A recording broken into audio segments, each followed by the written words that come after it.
because they're not just seeing, they're aware of the spiritual energy, and they can feel the rasa, the spiritual energy emanating from this other individual. Huh? They have, because when you become self-realized, your spiritual senses become awakened. And you can see the spiritual state of other living entities, especially if you're a guru, if you're teaching.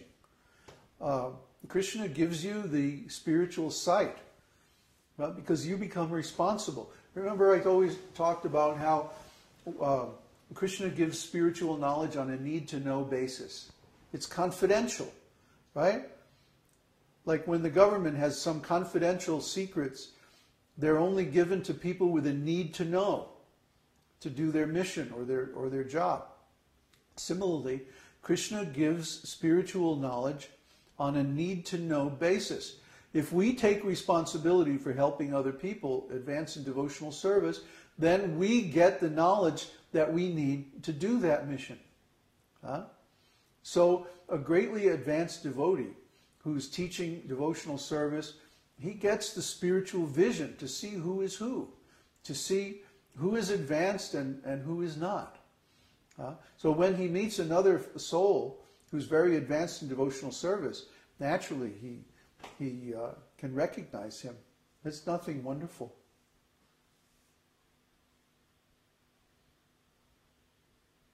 Okay, that's it. Last question. Kanai? Śrīvāsādi, he said, was the greatest devotee of the Lord, and Advaita had similar aspects of Lord Shiva. I thought Lord Shiva was the greatest devotee of the Lord. Well, like in what context are we saying that, right? So when Lord Advaita appears, he appears as an Ācārya. Ācārya means one who teaches devotional service, and specifically one who founds a disciplic lineage. Like Srila Prabhupada is known as the founder Ācārya, because he established a special lineage, a special branch of Lord Chaitanya's disciplic succession. And that branch is all very powerful, and it's going to last for a long time. Similarly, Advaita, he started a branch of disciplic succession, which is still going on today in India.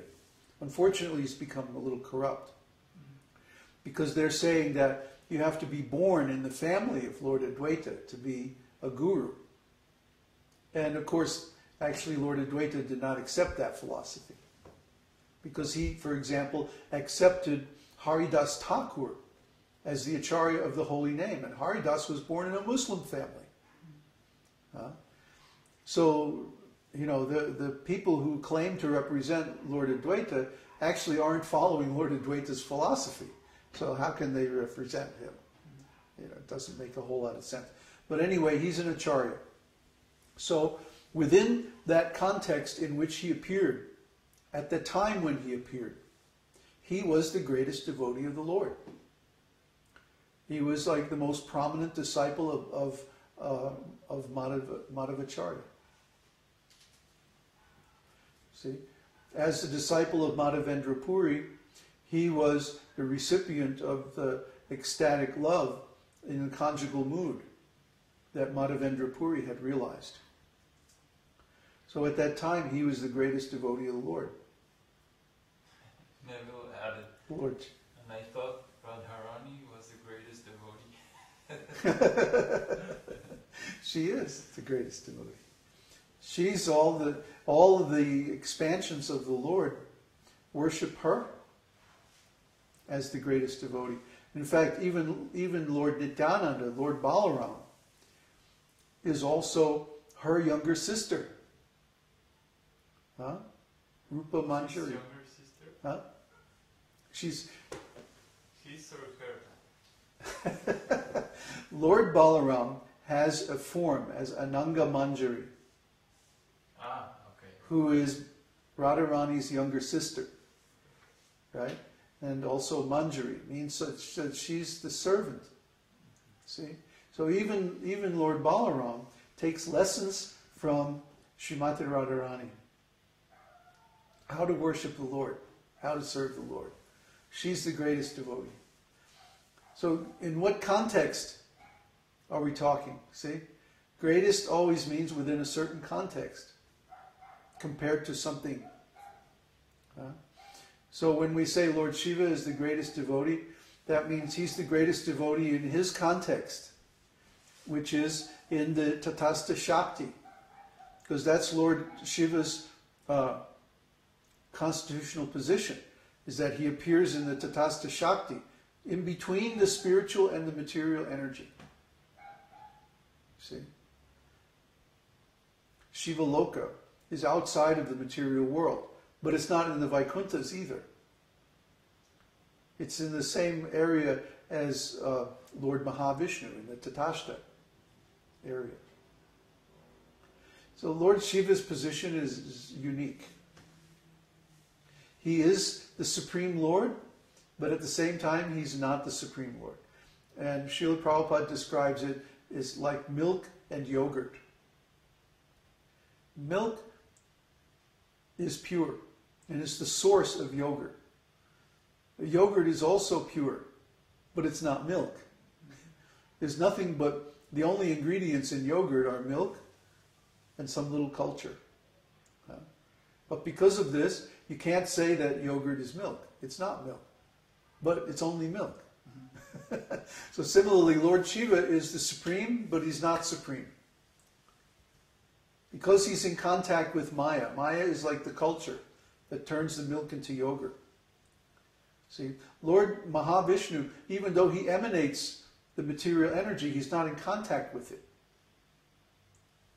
But Lord Shiva is in direct contact with the material energy. Therefore, he cannot be worshipped as a supreme Lord. So then what is his position? He's the greatest devotee in the Tatastha realm. Question from Swati.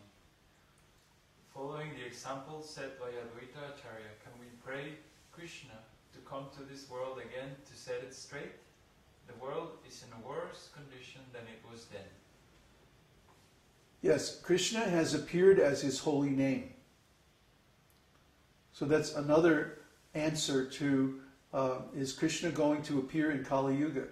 Yes, Krishna appears as his holy name. Krishna. Yeah, Krishna. Krishna is there in his holy name. You can feel it when you chant. Krishna is there. Yesterday when we were talking to the Mormons, Uddhava just said the word Krishna, and I'm like, after talking, and Uddhava goes, Krishna, and it was like gold dust falling in my ears. Like, I'll say it again. Yeah. Well, we were talking some time ago about the Mormons and how they base their whole religion on some gold plates that came from some angels. Oh, well, great. Let's see the gold plates. Oh, the angel had to take them back. Yeah, in case someone would scratch them. We don't know why the angel took them back. But somehow or other, the gold plates don't exist anymore. So they're basing their whole religion and their whole lives and everything on some one man's word. There were no other witnesses. There was no corroboration. There's no evidence. By himself in a field. Yeah. Yeah, okay. Yeah. He was out there in the field hunting mushrooms or something like that. Yeah. And so anyway, we don't know how these people can take one man's word for this outrageous proposition. Now, we're saying things that are similarly outrageous, that God is present in his name and stuff like this. But we have hundreds and thousands of witnesses and corroboration throughout all the scriptures over thousands of years, and many, many, many examples of how Krishna really is present in his holy name. For example, in Srimad Bhagavatam, the story of Prahlad, the story of Dhruva Maharaj. So many great devotees who simply chanted the holy name and God appeared to them. So, yeah, Krishna is present in his holy name. Question from Mike. Are the different different incarnations have several expansions. Like Balarama's, Radharani's younger sister, are liberated jivas also able to expand into other forms, like the expansions of the Lord, because we are also expansions of expansions? Yes. But this is very advanced, very confidential. Okay.